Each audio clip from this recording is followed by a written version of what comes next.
Hey guys, I'm Danny Gutierrez, and this is the very first in our work week series from GuteroTV.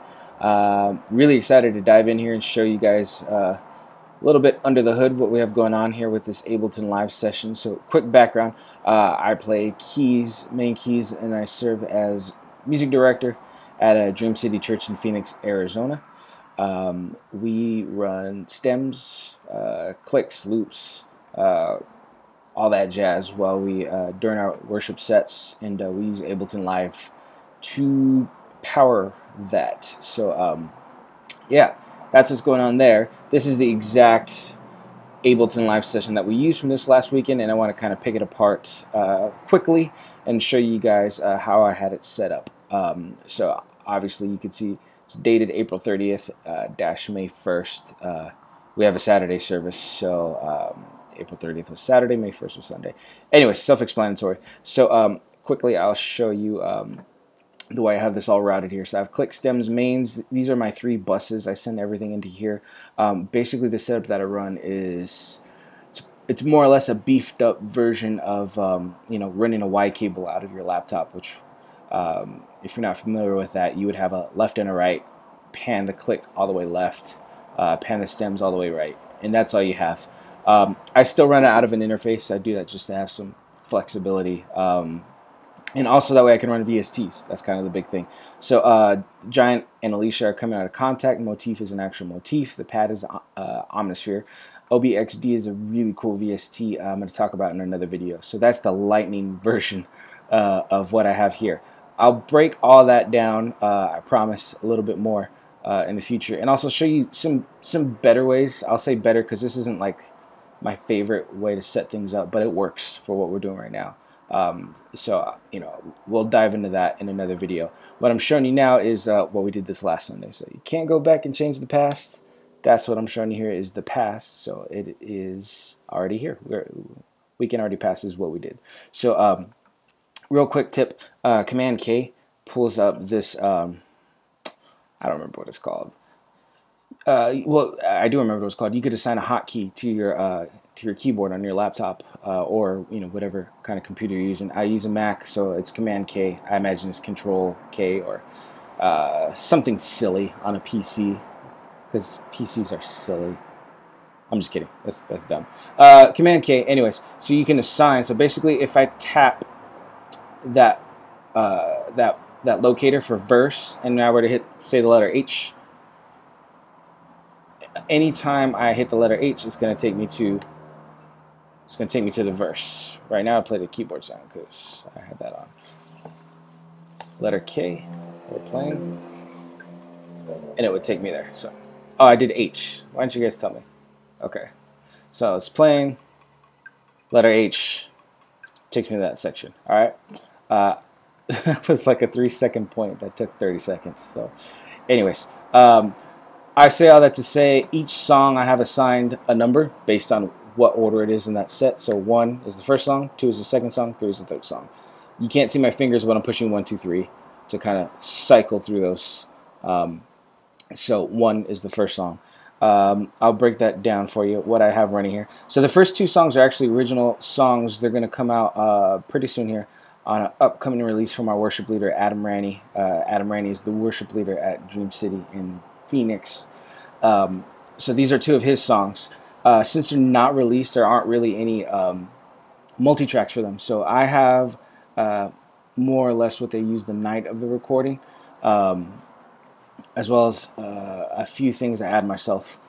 So first track you'll see here is Click, self-explanatory. Reference, which is the original song. That's more so for rehearsal purposes, just to kind of go back and reference, as the name says. Loop, which is a loop. Keybase is keybase. Aux is aux. Yeah, I was being kind of silly. So the loop is a loop. Keybase, I actually don't use that, but it's there just in case I need to have it. It's one of those things. If I didn't have it there, I'm sure I would need it, and I've never needed it because I have it. So there you go. Aux has just a bunch of keys. I don't have any guitar stems for this. Mostly because, we have 2 guitar players there regularly, so they cover just about anything we need to cover. So we're good. This is just some extra keyboard parts to kind of fill things up a little bit more. This song, None Like You, same deal, almost exact same setup, click, reference, loop. There's a clap sample, which is part of the loop. There's some aux keys. I'm going to hit the number 2 to take me over there. I'll just play for you all the click. You'll hear it faintly. It's not going to be super loud, but you'll get an idea. You can actually see the session move. Loop comes in. That's a clap.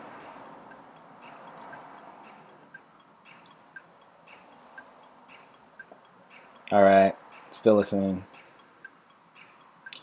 The aux keys are going to come in right here.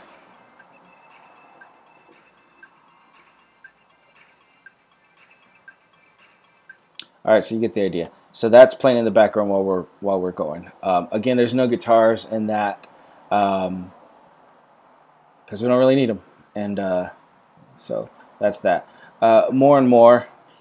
If you've ever heard this tune, this was originally recorded by B.J. Putnam on the album that was named, coincidentally enough, More and More.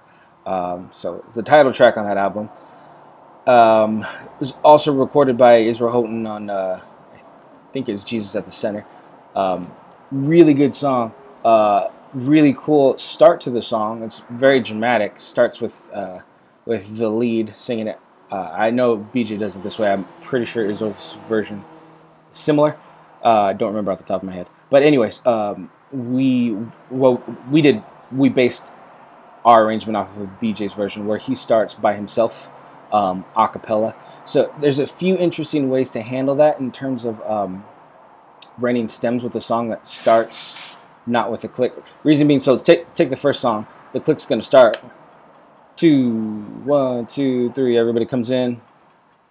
Right. Same thing with the second song. 1, 2, 1, 2, 3, and so everyone is at the mercy of the click as far as when to start.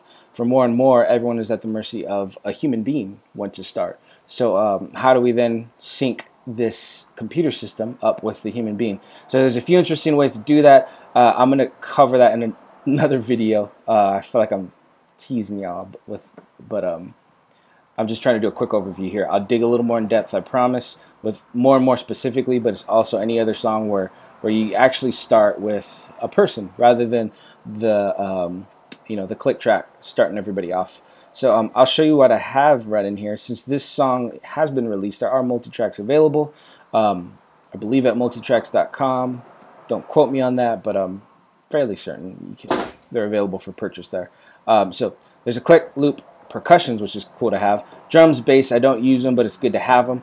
Acoustic guitars, electric guitars, I do use both of those. Yeah, I sound like I'm contradicting myself because I just said I don't need guitar stems, but these are actually really cool to have in there. I don't use the guitar solo because for that we have the live guys kind of handling that. Aux, pads, strings, string samples. These are both the same parts. I just know that they are, so I leave the live strings on. Mains, so running out of time here, but the last thing I'll tell you is a little trick I do with mains. So let's go back to how I have this routed. So click, stems, mains are all going to separate outputs. When I have my interface plugged in, I actually have the number 8 available, the number 7 available. I mean, I have them all available, but I route this into 8, route that into 7, route that into 4. So all my mains go into the main keyboard channel that goes to the sound guy. So anything I play live comes out of that same channel. So what I do with these stems, so when I have it available, this is actually the piano track that the piano player played on this actual recording. So what I do is I keep it in here even though I'm there to play the piano, and I route it into the mains submix, into the mains bus. That way it's muted 99% of the time, but should the need arise, if I need to step away from the computer or step away from the piano to do something on the computer, or a cable comes unplugged, or there's a small fire on stage, never happened, but you never know, for whatever reason something needs my attention, I have this as an option to unmute it. It'll play through the exact same channel as the main keys, so it would appear from a sound guy's perspective, from most people's perspective, that I never stopped playing because that's going through the exact same channel. it's going to sound a little bit better than my playing, if I'm being honest. But you know, to the untrained ear, all they hear is a piano continuing to play even when I'm not playing. So it's pretty cool. Pretty cool little trick. If that doesn't make sense, because I'm seriously giving you guys like the 30-second version of that explanation, please feel free to comment down below. I'd be happy to break that down a little bit further, because I get excited about stuff like that. So let me know, and yeah, we could dig a little more in depth with that. So I'm gonna wrap this one up here. Check out the next video where I break down how we handle this exactly, and yeah, that could be helpful, not just on this song, but any song that starts with a singer, or starts with some other cue other than the click, and you need to later on bring the click in with it. Yeah, that's what we have to do in this situation. So that's going to do it for this video. Like, subscribe, comment, ask questions, ask away. Happy to help. All right, you guys, that's all. Take it.